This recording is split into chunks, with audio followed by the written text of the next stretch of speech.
Rất vui được gặp lại các bạn. Hôm nay mình làm video này muốn giới thiệu cho tất cả các anh em có một cái cách làm nâng cái điện áp 5V của các cái cục sạc điện thoại iPhone này các bạn thành điện 6V, 9V, 12V hoặc là 15V nếu các bạn muốn, vẫn được hết. Và lên được điện áp cao nhưng mà dòng nó vẫn ổn định các bạn. Rất là tốt, mình đã làm và hôm nay muốn giới thiệu cho anh em cùng nhau làm các bạn nhé. Trước hết các bạn phải mở cái cục sạc ra để xem linh kiện bên trong và chúng ta bắt đầu làm. Muốn mở cái này các bạn dùng cái thanh sắt mỏng này các bạn, tách đều bốn phía dưới cái chân này các bạn nhé. Sau khi tách đều là nó sẽ ra được cái nắp rồi thì các bạn nhẹ nhàng kéo ra các bạn nha. Toàn bộ bên trong nó như thế này các bạn.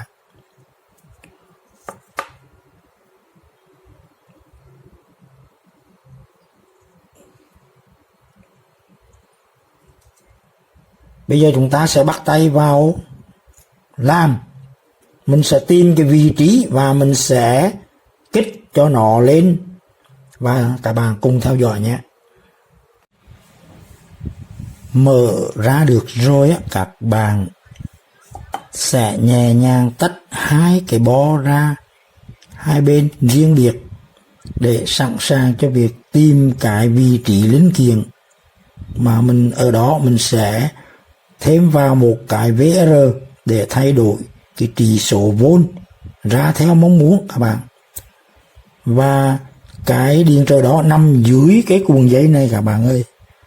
Mình sẽ dùng chì hàng nhả cái cuộn dây đồng này ra ở các vị trí chân hàng này 1, 2, 3, 4, 5, 6 chân hàng này các bạn, là mình sẽ dùng chì để nhả, bột chì nhả hàng đó các bạn.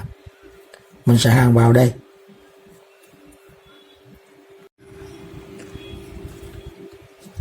Dùng bột nhả chì này các bạn nhá, mình lấy ra một viên sẽ hàng vào và nhả đúng vào các cái vị trí của cái chân chì này, 6 cái chân này các bạn nhá.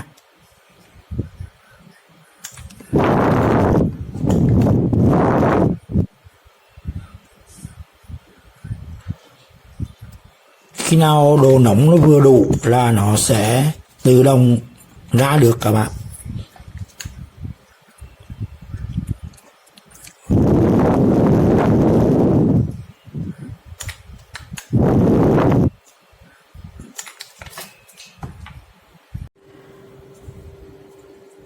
Cuộn dây đồng các bạn nối như thế này giống mình nhá, để dễ kiểm soát, dễ gắn cái VR này vào, nhất là dễ dàng nhìn và chỉnh được cái VR này các bạn nhá.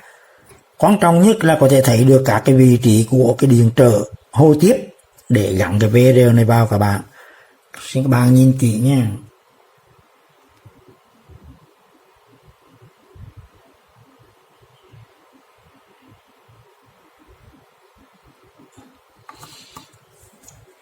Tiếp tục mình sẽ cho cái VR này vào.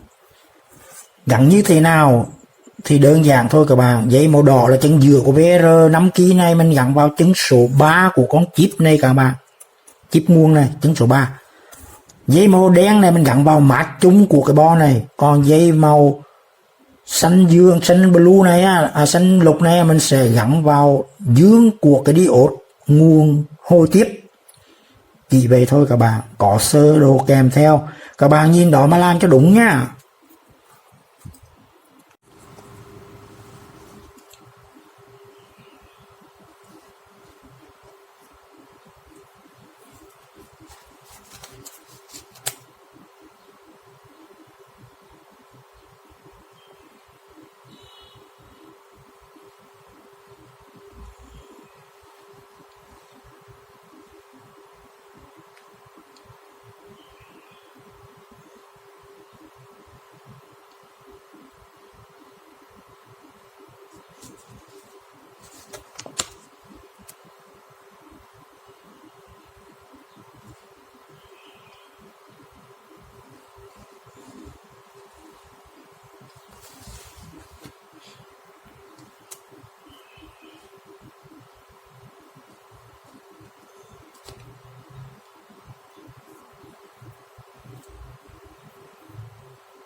Sau khi mà gắn được cái VR 5 kΩ này vào đúng vị trí để cần chỉnh á, thì chúng ta có được cái sản phẩm như thế này. Và tư thế này sẵn sàng cắm điện để điều chỉnh điện áp ra ở đây các bạn. Muốn bao nhiêu vôn tùy ý các bạn. Và mình muốn nhắc lại cho các bạn là VR này phải nối đúng vị trí. Đó là dây màu đỏ là chân giữa nối vào chân số 3 của con IC này các bạn. Theo sơ đồ các bạn nha. Hai chân còn lại là các bạn nối vào một chân mát và một chân dương của cái điện áp hồi tiếp này. Chỉ như vậy thôi các bạn nha. Các bạn hãy nhìn vào sơ đồ để làm giống mình, là tự tin hoàn toàn các bạn nha. Rồi bây giờ mình sẽ cắm điện 220V AC vào hai sợi dây mình đã hàn sẵn đây để hưởng thụ cái thành quả mà có thể điều chỉnh điện áp ra của cái cục sạc iPhone như mong muốn các bạn ơi.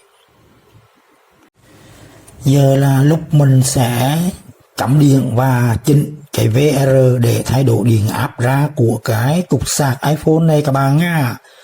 Và để thuận tiện cho việc làm mà mình sẽ cắm điện á, thì mình đã thay cái phích dây này bằng hai sợi dây này cho nó đơn giản các bạn nha.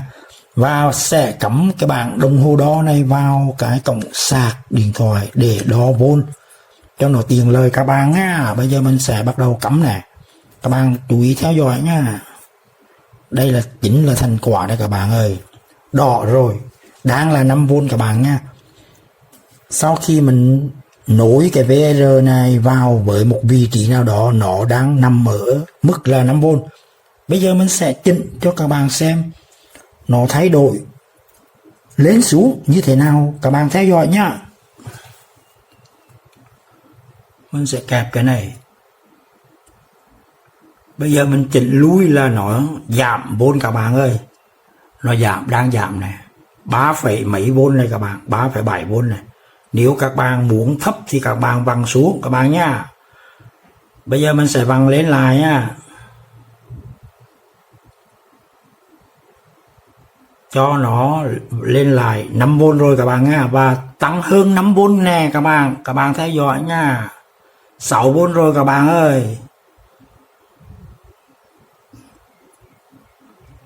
7V rồi các bạn ơi.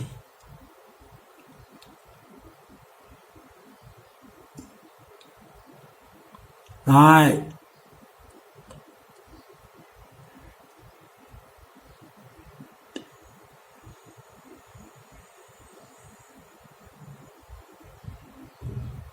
Có khả năng là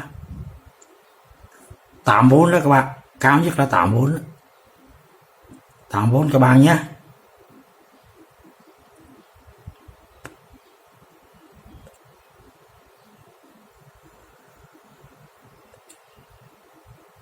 Cái VR này mình đang để cái thang là cao nhất là 8V các bạn nha. Và các bạn có thể thay cái VR khác, nó sẽ cao lên tới 9V, 12V các bạn nhá. Và các bạn dùng thoải mái. Bây giờ mình chỉnh lại lần nữa nha, về 5V này.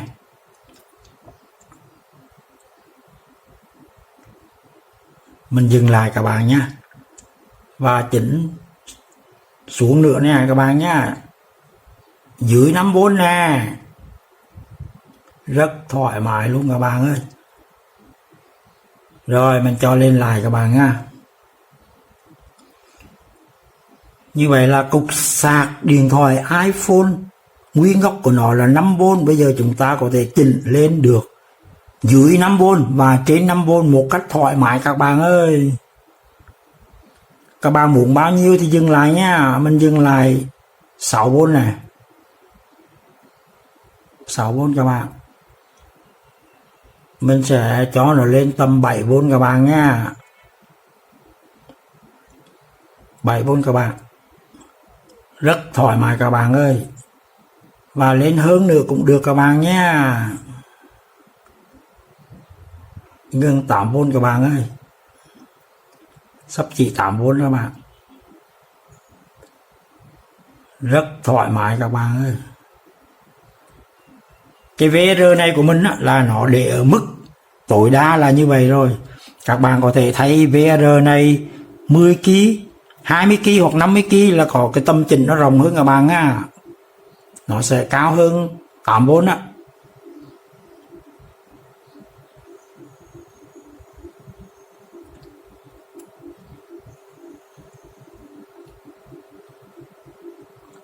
Rồi như vậy là đã thành công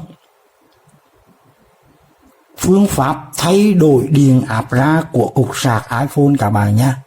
Các bạn cứ làm là được các bạn nha. Chúc các bạn làm thành công giống mình nha. Hôm nay sẽ hướng dẫn cho các bạn làm một cái cục sạc Samsung sạc điện thoại 5V lên thành 12V. Sau khi các bạn gắn cái VR này, các bạn chỉ cần mất 1 phút để gắn vào là nó sẽ sử dụng một cách thoải mái hơn, nhiều công năng hơn các bạn ơi. Chẳng những 12V mà các bạn có thể làm cho nó lên 15, 19, 20V. Bây giờ sẽ test để các bạn thấy kết quả mình đã làm, và từ đó bắt đầu yêu thích thì các bạn sẽ làm nha. Nguyên cục sạc của nó là 5V chưa tác động các bạn nha, và mình sẽ chuyển cái đồng hồ đó này qua cái cục sạc này đã tác động, rồi sau đó mình sẽ tiến hành chỉnh các bạn ha. Lúc đó mình sẽ tiến hành chỉnh. Rồi bây giờ vẫn xem như là 5V các bạn, và mình sẽ chỉnh ở cái con ốc này các bạn ha.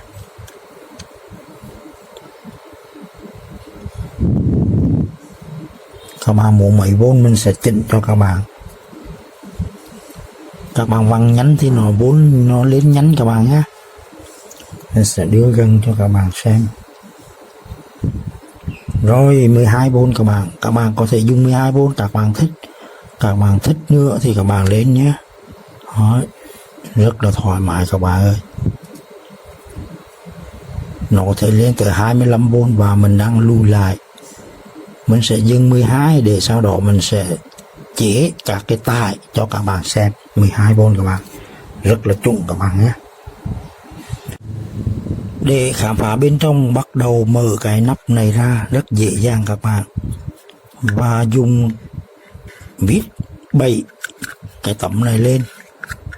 Khi các bạn tháo ra thì nó rất là đơn giản các bạn. Đây là chi tiết 3 sợi dây hàng VR vào vị trí của bo mạch.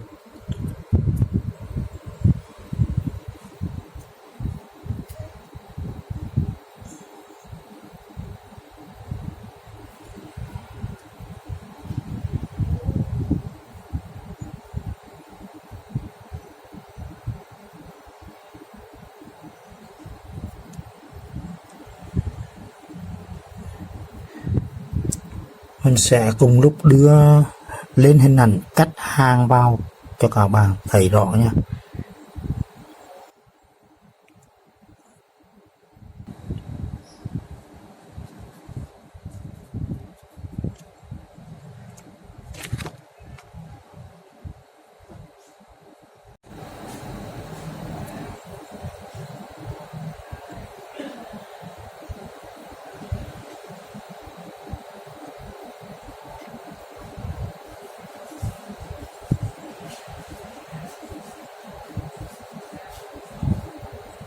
Nhưng bây giờ video này mình muốn giới thiệu là chỉ cần nâng lên 12V và dùng cho quạt máy để làm mát nếu các bạn muốn. Quạt là chạy rất là mạnh luôn các bạn. Dòng bây giờ đã lên được 0.64A, rất thoải mái các bạn nha. Dòng này có thể lên được 1A các bạn nha, có nghĩa là các bạn có thể móc thêm một cái quạt máy nữa song song cũng được, tức là dùng 3 cái quạt máy đó các bạn.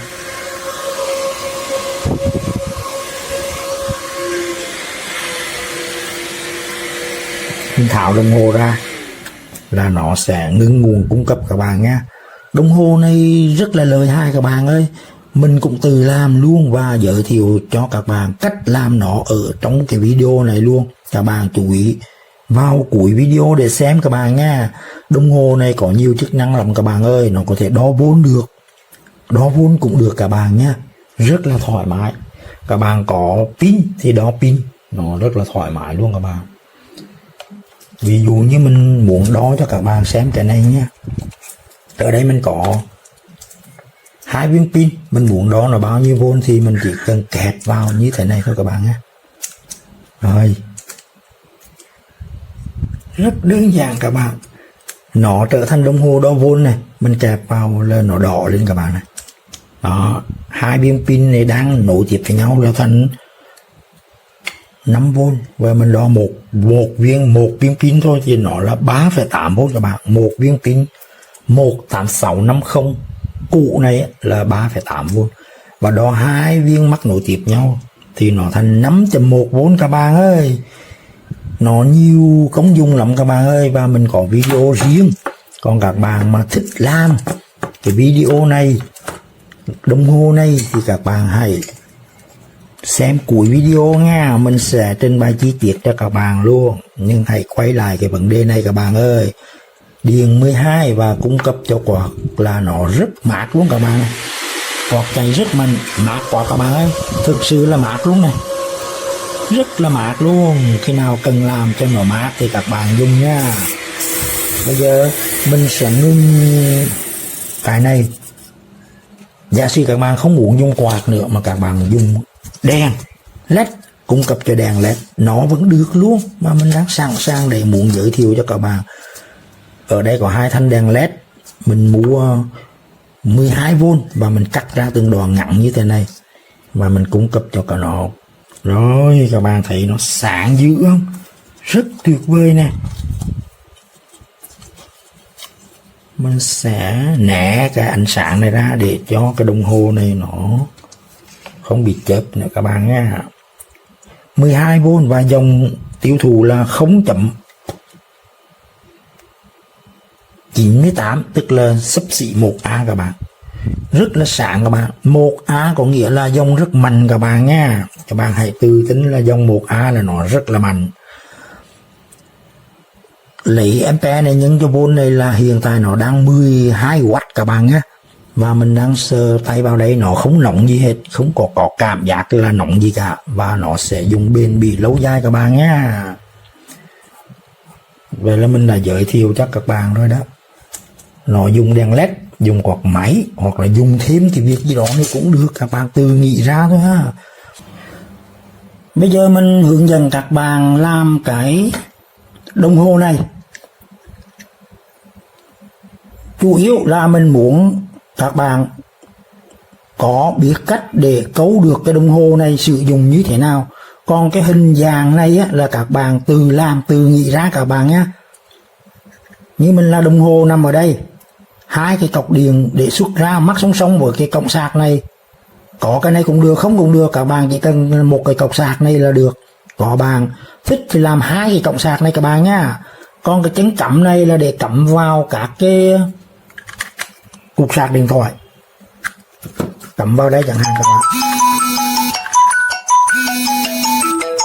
Cắm vào đây các bạn nhé. Như vậy là kiểm tra rất là dễ dàng các bạn ơi. Bây giờ bắt đầu làm các bạn nha. Các bạn, mình sẽ cắm cái này vào cho các bạn thấy là ở đây mình đã cấu giấy rồi. Đồng hồ đã đỏ các bạn ơi. Tất cả đồng hồ đã đỏ các bạn nhé.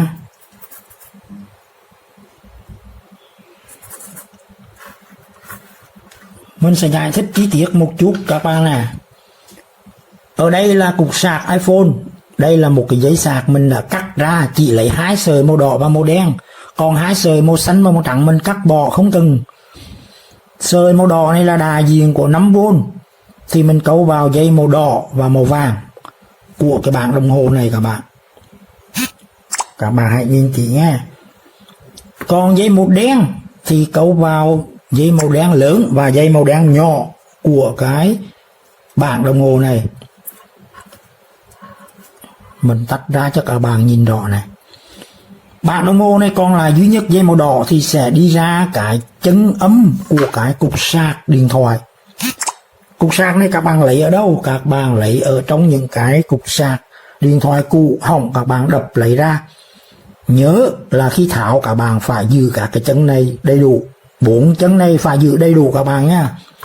Còn chân dương của cái cục sạc Cổng sạc này thì các bạn hàng vào dương của cái dây sạc 5V. Rồi tất cả chỉ có vậy, đơn giản quá các bạn ơi. Giờ mình sẽ cắm cái sạc này vào là xong. Tất cả chỉ có vậy thôi các bạn nhé.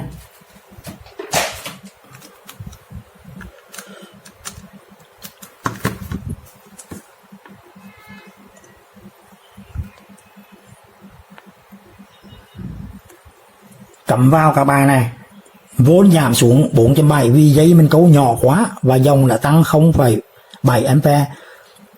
Để cái bảng đồng hồ này không báo tụt áp thì các bạn câu những cái dây này thật lớn các bạn nhé, và cắt ngắn những cái dây này lại. Mình sẽ để như này để các bạn thấy là rất dễ dàng làm các bạn nhé. Và các bạn sau khi nhìn cái này rồi các bạn hãy tự mình câu lấy, chứ mình không cần đưa phải sơ đồ đâu các bạn nha. Và mình sẽ tháo hai cái này ra để các bạn nhìn kỹ hơn một chút, rất dễ dàng hơn này. Đấy, rút cái này ra. Với tư thế này các bạn sẽ làm được ngay.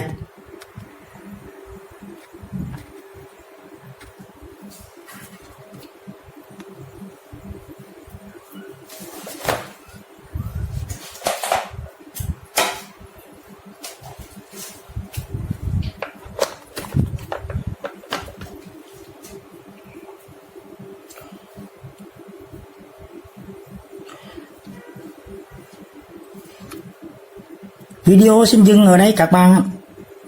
Chúc các bạn làm thành công. Mình xin một like, một subscribe để ủng hộ kênh có tương lai phát triển các bạn nha. Xin chân thành cảm ơn và hẹn gặp lại. Xin chào các bạn. Hôm nay mình hướng dẫn các bạn cách để làm một cái nguồn súng. Bất kỳ nguồn súng nào cũng được các bạn. Làm một cách rất đơn giản, đó là chỉ thêm cái VR10 kg này vào bên trong mặt của nó tại một vị trí thích hợp là nó sẽ thay đổi được điện áp ra từ 0V tới 20V hoặc là 24V tùy thích các bạn. Dùng tay bóc ra tách ra thôi các bạn ạ. Rồi đã ra được rồi, bây giờ chúng ta sẽ quan sát cái bo mạch bên trong bằng cách là cho nó ra hẳn đây các bạn ha. Ra hẳn rồi các bạn nha. Thoạt tiên chúng ta nhìn là bo mạch này có một cái kết cấu rất là vững chắc, rất là bền, an toàn, và mình cảm nhận ban đầu là nó rất là tốt các bạn ơi. Cục nguồn này làm rất là tốt bởi vì nó có dạng những cái kéo trắng này là chống rung động, chống va đập, và nó tăng độ bền, tăng tuổi thọ cho cái bo mạch. Nhìn qua là biết là đây là loại tốt rồi các bạn. Và chúng ta có thể tận dụng cái này để làm cái nguồn ra bao nhiêu vôn cũng được các bạn nha. Chỉ cần gắn cái VR nào VR10 kg này vào vị trí thích hợp mà thôi. Rồi chúng ta sẽ tiếp tục theo dõi các bạn ơi. Tiếp tục các bạn ơi, sau khi mà tháo ra rồi, mình đã thấy hai sợi dây nguồn điện 220V AC ra khỏi vị trí này để cắm vào đây cho nó đơn giản các bạn, để thao tác cho nó nhanh hơn nha. Và cái vị trí mà điện 12V DC ra của nó là cái rắc này, mình cũng tháo bỏ và lắp vào cái đuôi cắm này để thực hiện cái đồng hồ đo. Cái đồng hồ này các bạn, mình sẽ gắn vào đây cho nó đo thuận tiện hơn. Tất cả những thao tác này chỉ là đơn giản làm cho nó dễ quay video thôi các bạn nha, không quan trọng lắm, và các bạn không cần làm cũng được, tùy mọi người nha. Và mục tiêu chúng ta sẽ gắn cái VR10 kΩ này vào vị trí thích hợp. Vị trí thích hợp mình nhắc lại đó là chân số 1 và chân số 3 của VR này gắn vào âm và dương của tù lọc nguồn 470 25V này. Hai cái tù này mắc song song cho nên các bạn mắc ở đâu cũng được các bạn nha, bên tù nào cũng được hết. Mình nhắc lại, chân số 1 và chân số 3 của VR này gắn vào chân âm và dương của tù điện lọc nguồn 470 25V này các bạn. Còn chân số Trứng số 2 đây các bạn. Mình đang nổ sợi dây màu đen này nhá. Trứng số 2 là trứng giữa.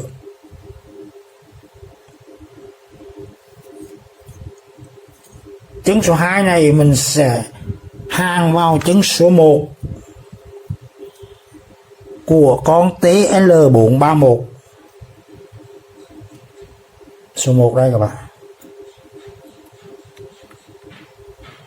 Số 1, số 2, số 3 và mình sẽ hang vào số 1 đây các bạn nhé.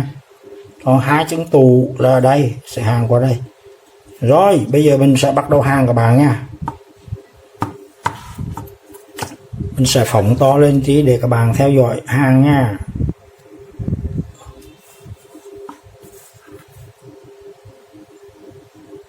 Tư thế hang là như thế này các bạn.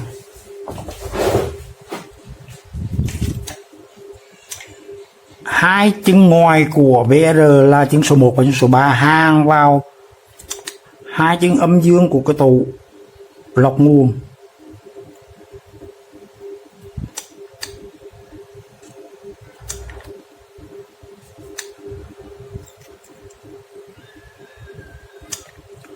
Rồi, hai trứng ngoài mình đã hang xong các bạn à.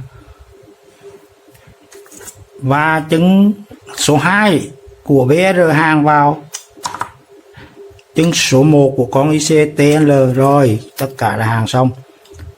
Và các bạn chỉnh cái này hơi đứng dậy một xíu để các bạn có thể thực hiện thao tác chỉnh con ốc này dễ dàng hơn. Giờ sẽ chiếu gần để các bạn xem là mình đã hàng thành công rồi nè.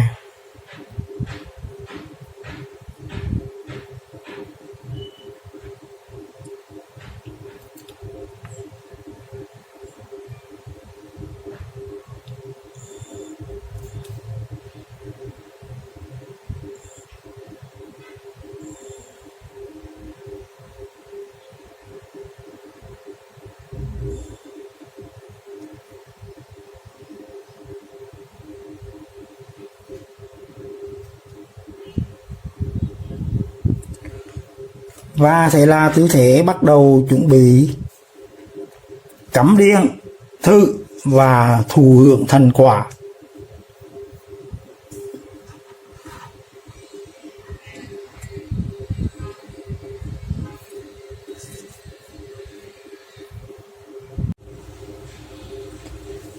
Bây giờ chúng ta sẽ bắt đầu cắm điện để thử các bạn.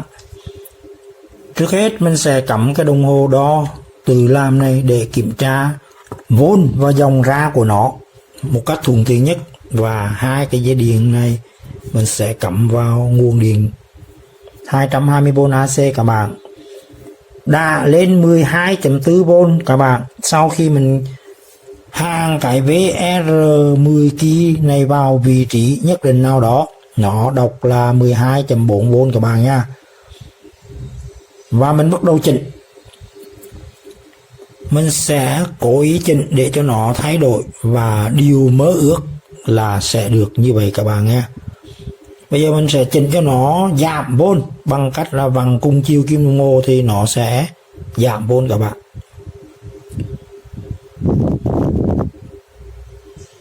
Các bạn hãy chỉnh vào cái con ốc này các bạn nhé.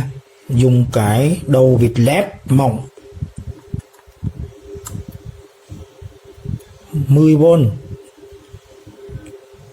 Đang là 9V các bạn, 8V rồi các bạn.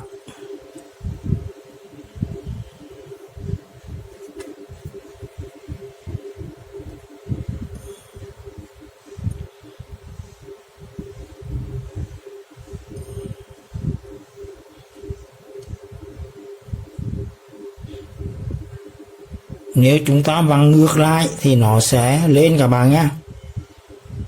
Bây giờ mình sẽ vặn ngược lại nha, là nó sẽ tăng lên.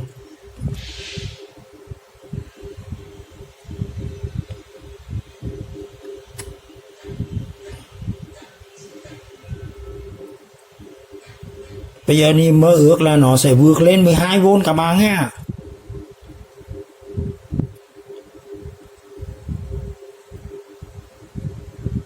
Nếu các bạn vặn chậm thì nó sẽ thăng tiến từ từ.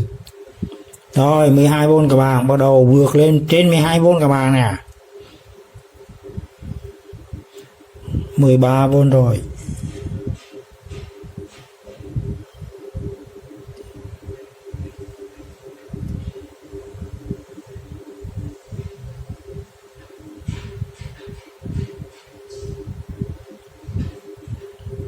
Mười 15V rồi các bạn. Các bạn muốn dừng bao nhiêu thì dừng lại các bạn nhé.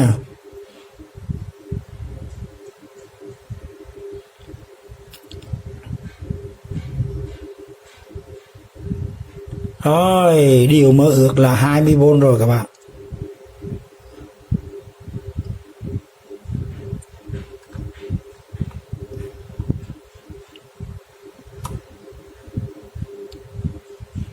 Rồi, mình sẽ dừng ở đây các bạn nha. Và mình muốn nhắc nhở các bạn một điều này. Khi các bạn chỉnh lên điện áp cao hơn 12V, cụ thể đang là 21V này, thì các bạn chú ý là cái tù này các bạn phải thay nó lớn hơn nếu các bạn muốn trên 25V nha. Hiện tại tù của nó là 25V 470mm và hai cái mắc song song với nhau. Mình nhắc nhở như vậy các bạn nha.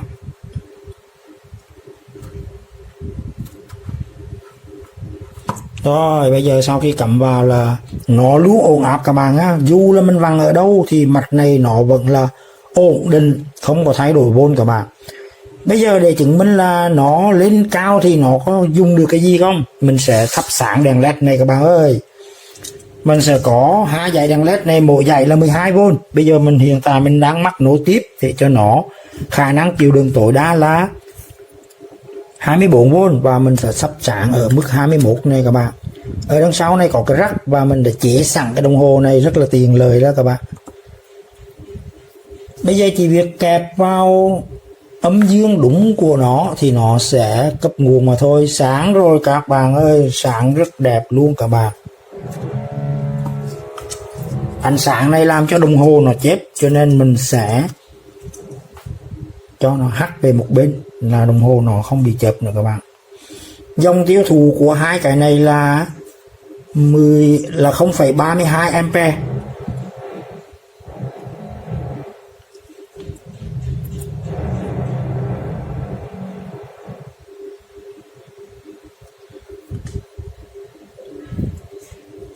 Nhả ra vốn không thay đổi các bạn, dòng là về không thôi, nối vào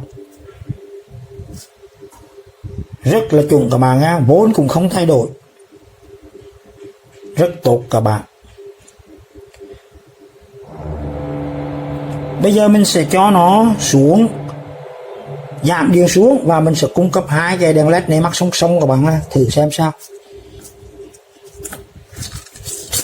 Rồi bây giờ muốn xuống thì đơn giản thôi các bạn ha. Giờ muốn xuống thì các bạn vặn ngược lại.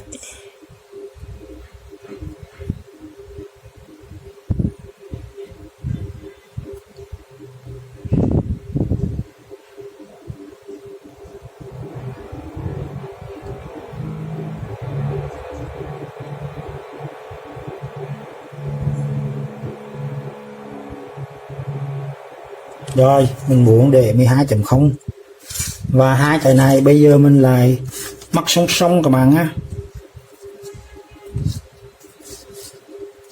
Đỏ vào đỏ, đen vào đen.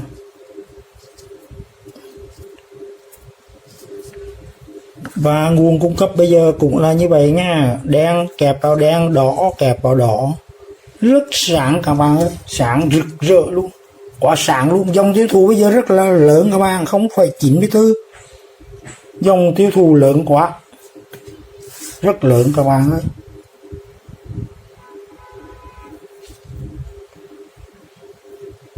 Mình sẽ nhả ra, nó không thay đổi vốn các bạn á, chỉ có thay đổi dòng thôi, rất là mạnh luôn bạn ơi, thoải mái quá.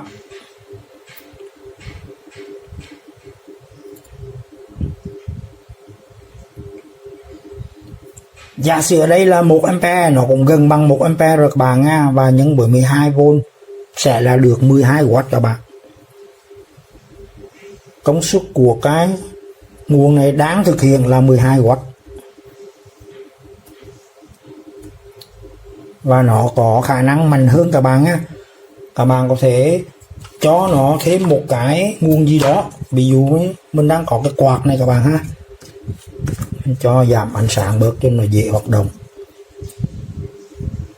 Mình đang có cái quạt này, mình có thể kẹp thử xem sao.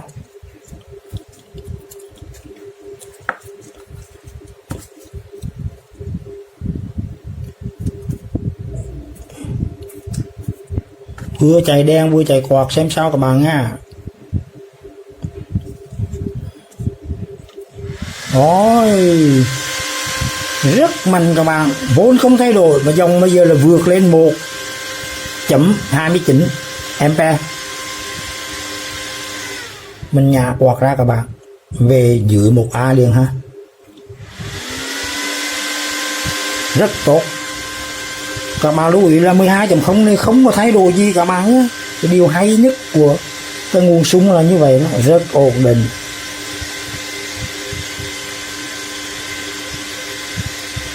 Và các bạn bây giờ muốn dưới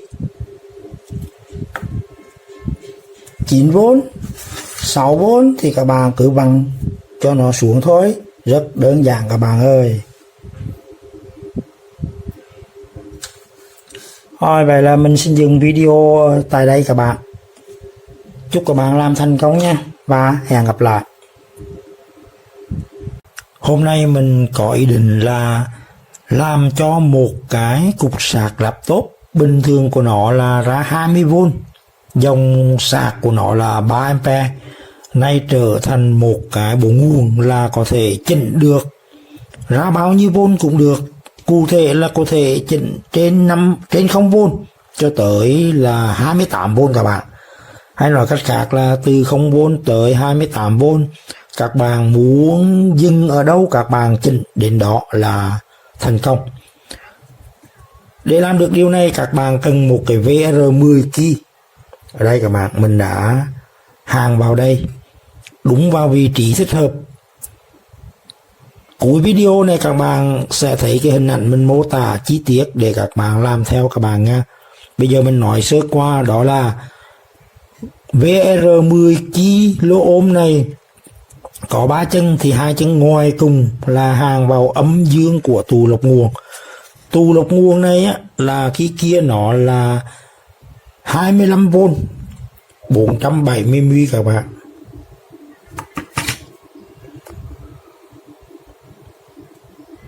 Bây giờ mình thay lớn hơn để có thể chỉnh điện áp cao hơn các bạn nha. Lớn hơn là bao nhiêu các bạn? Là 50V 1000 microfarad.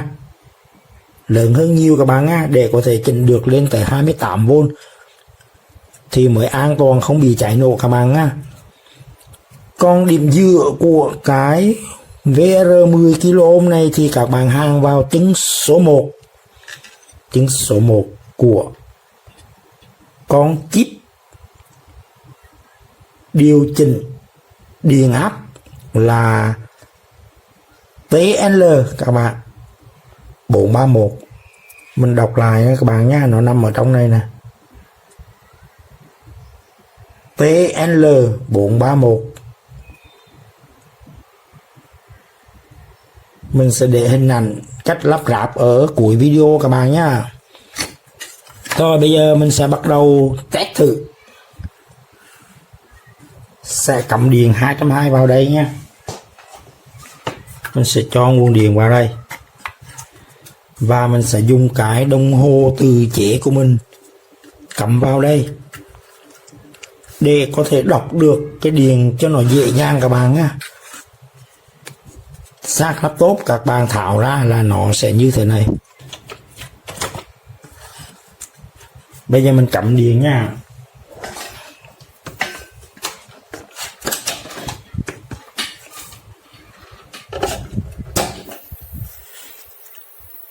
Nó đã đỏ đèn báo 28V các bạn, chính xác là 28.2V. Bây giờ mình chỉnh để cho các bạn thấy nó thay đổi như thế nào nha. Giờ mình có thể chỉnh thoải mái mình sẽ vặn cái con ốc này ngược chiều kim đồng hồ các bạn, là các bạn thấy nó sẽ có tác dụng. Đó, đang xuống các bạn nha.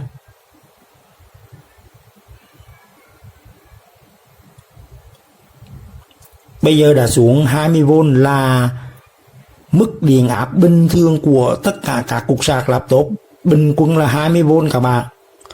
Có cái thì là 19V. Bây giờ mình tiếp tục vặn ngược chiều kim đồng hồ cho nó xuống 12V các bạn nha.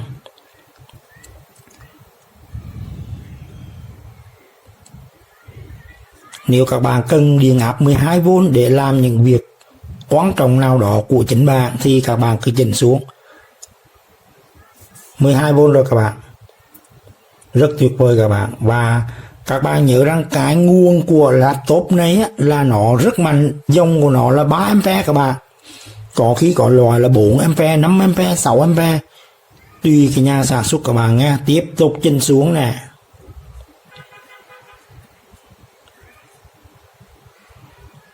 Mình sẽ dừng xem 9V. Nếu các bạn cần 9V để làm cái gì đó và tiếp tục vặn nữa thì nó sẽ xuống 8V các bạn. Rất thoải mái các bạn nha.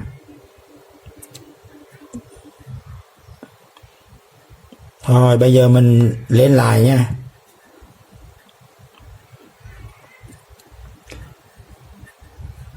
Để xem cái cục sạc laptop này nó có tác dụng gì khi mà xuống 12V thì mình sẽ dừng ở 12V và lắp một số tải vào cho các bạn xem nó tiêu thụ như thế nào nha.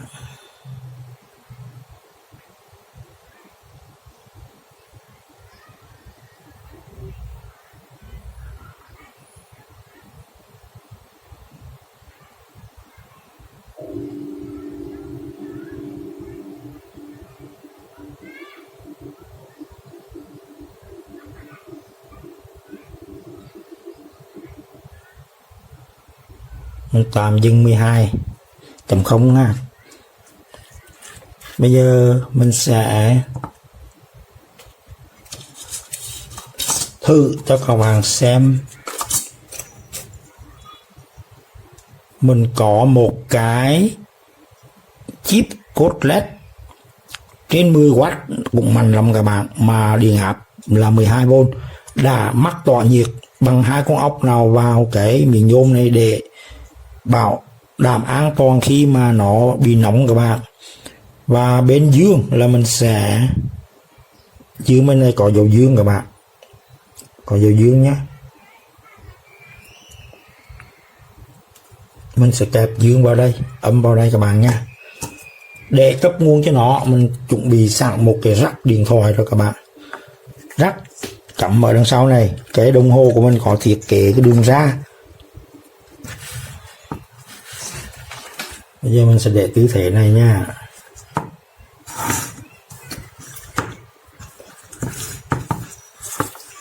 Để các bạn có thể đọc được.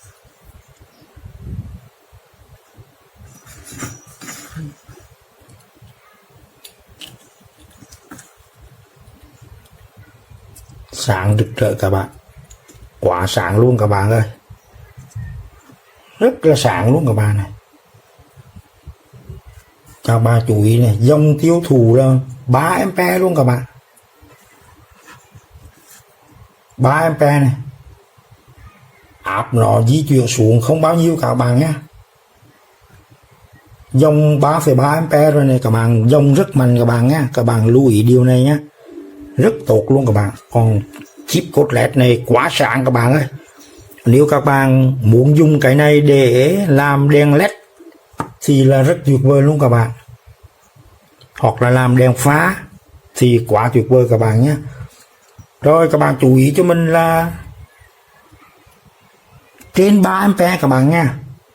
Điện áp này nó sụt áp không bao nhiêu cả nha. Rồi bây giờ mình sẽ chuyển cho nó lên cái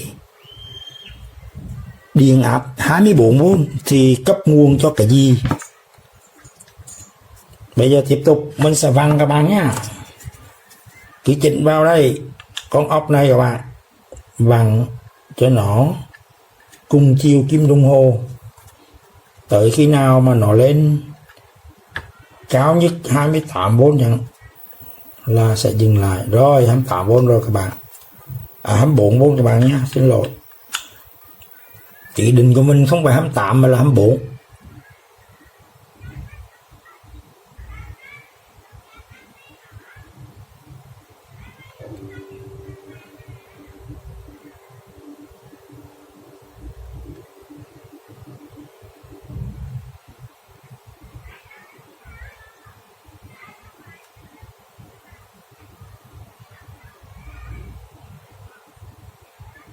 Rồi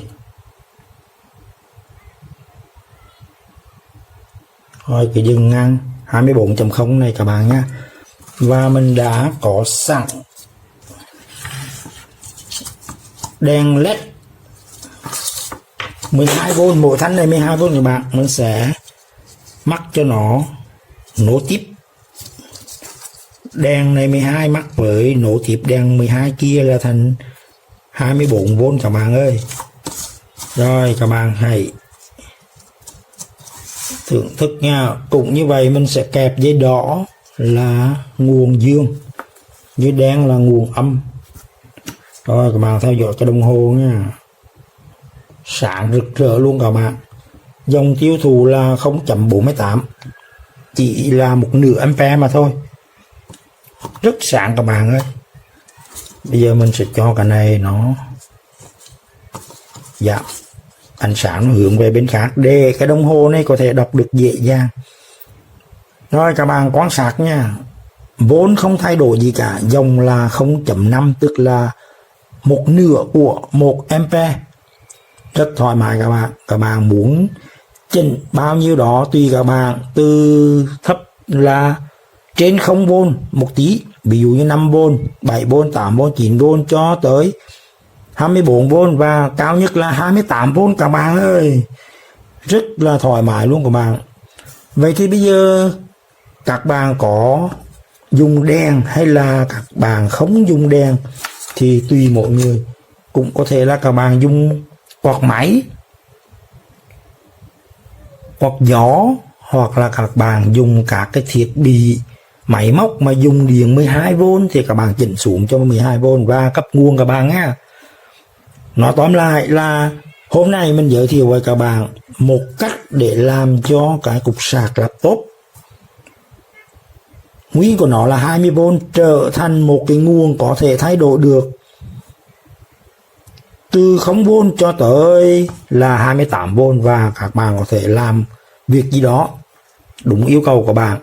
Chẳng hạn như thợ sửa laptop các bạn, thợ sửa laptop là nó cần điều chỉnh từ 0V cho tới là 28, 30V để có thể chỉnh sửa laptop theo yêu cầu về năng lượng, về dòng điện. Và là cái này rất cần thiết cho thợ sửa laptop các bạn nhé.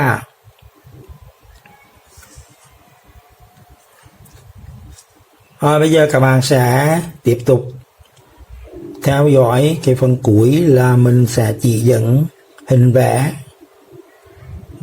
móc cái VR 10 kg như thế nào các bạn nhé. VR này nha.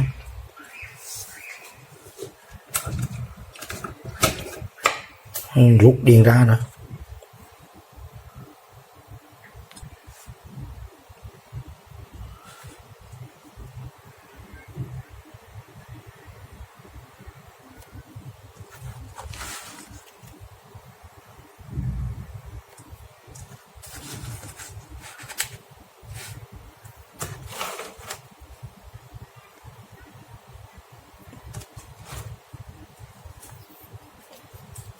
Đây là hình vẽ mình mô tả cái cách để câu cái VR 3 chân vào cái chân số 1 của cái con chip điều chỉnh điện áp, gọi là chân hồi tiếp của con chip này các bạn. TL431 có 3 chân 1, 2, 3. Mình đã nối chân số 1 vào điểm giữa của cái VR các bạn. Hai chân còn lại là chân dưới sẽ nối vào ấm tù của tù lọc nguồn, đã thay là 50V 470 microfarad. Chân ở trên thì nối vào dương tù. Giới thiệu các bạn cách hàng là như vậy các bạn. Còn hình ảnh chi tiết thì mình cũng muốn cho các bạn xem, nhìn ở đây các bạn nha.